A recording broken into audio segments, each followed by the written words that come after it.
Hello, everybody. Larry Young here again with another segment of OLaMan, Living Life with Purity. And I want to follow up on a most recent segment when I talked about intercession, confession, and forgiveness. And, two out of those three things are more centered around Catholic belief systems than it is your basic Christian elements. So the third element, though, is forgiveness. And that's for everyone to exercise. It doesn't even matter if you're a Christian. You can still forgive people. And that's an element of Jesus that might be in you that you don't realize even if you want to refute that you're a Christian. So this is part of your natural elements that God put in you with your soul. So whether or not you want to believe it or not, you do have a soul. We just need to work that soul out and make sure it's as physically fit as possible. But let's concentrate on forgiveness as the common element across all people. Doesn't matter what church you go to. It doesn't even matter if you believe in a God. Forgiveness is something that is part of our nature. It's an element that's available to us. Not everybody exercises it. But the more you do, the stronger you become. It's just like going to the gym, but in a different way. But you get this sense of control, this sense of peace that comes with forgiving things. And it could be just that you forgive the person who made your lunch and left the pickles off your hamburger, something like that. Don't get upset about it. Just realize, hey, person may have been having a bad day and they missed one. You know what? Try to enjoy the damn hamburger without the pickles for once. See how it goes. You'll get through it. Forgive them, move on. But if they put too much salt on your French fries, now we're gonna have a problem. But so out of forgiveness, what comes? So out of forgiveness comes the capacity for truth to be revealed. If you're in conflict with somebody and neither side is willing to forgive the other, but all of a sudden one of them says, look, dude, I'm sorry, it's okay, I forgive you, let's just be friends. When that happens, truth is expelled. And both sides understand it at that point, even though only one suggested it. The other one gets it. They may not recognize it right away, but they're getting it. And in time, they're going to realize this guy I was warring with, is not that bad a person, and there's some truth there that we can get together on. So truth has a way of infecting the situation, infecting the people, and, the situations seem to get remedied by truth. That's why lying is so dangerous. It's why it's one of the 10 Commandments. It's not one of the 10 suggestions.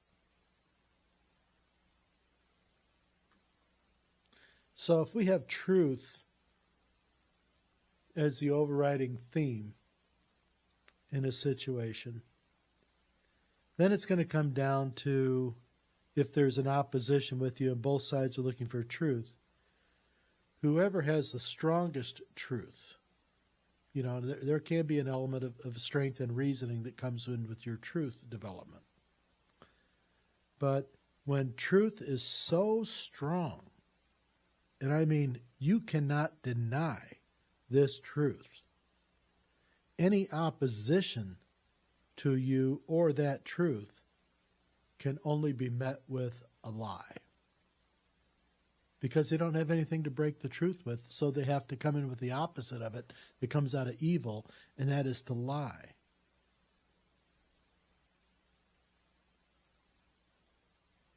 The progressives, people on the left who've been crying so much the last, decade or more, they always want to, complain, gun control, it's the guns, it's the guns, it's the guns. It's not the guns that they're afraid of.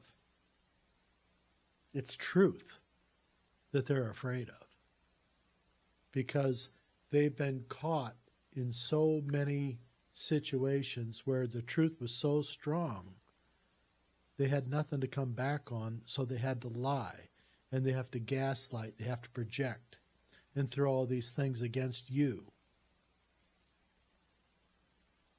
because you have the truth. And they can't dispel the truth. They don't have anything to fight against the truth with. Just their bad logic and lies. And this is all what comes from the devil. And I've said before, God builds, God creates, God lifts up. The devil destroys.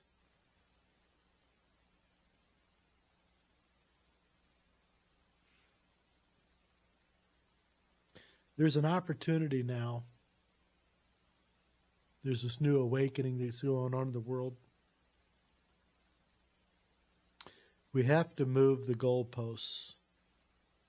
We have to set the bar that we want people to jump over. This high jump, if you will. We need to set the bar high. And that bar needs to be forgiveness. We need to set the bar of forgiveness high and keep moving it upward. Keep forgiving. Because in this moment of forgiving, the truth comes out of that. And when the truth has this high bar of forgiveness under which to work, it has more room to spread. So keep raising the bar on forgiveness. Do it all around you. Try, look for things. Surprise people. Surprise yourself. I'll tell you one person you won't be surprising. And that's this guy right here, Jesus. He will not be surprised. He's been waiting for you all this time. Don't let him down. In the meantime, I love you, and I'll be back.